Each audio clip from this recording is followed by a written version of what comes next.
жерде азыр 150-гө жакын окуучу. Эртең менен саат 9-дан бери даярданып атышат Ноорус майрамына.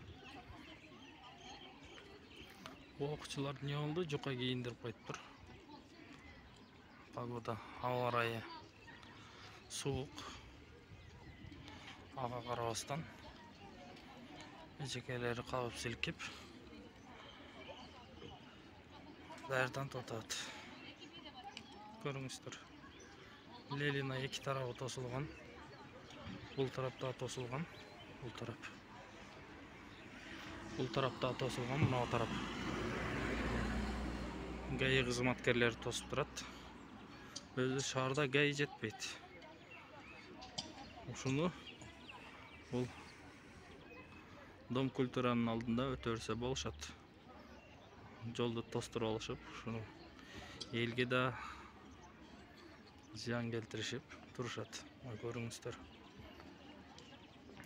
Ушундай иштерди азыраак кылсак дейбиз.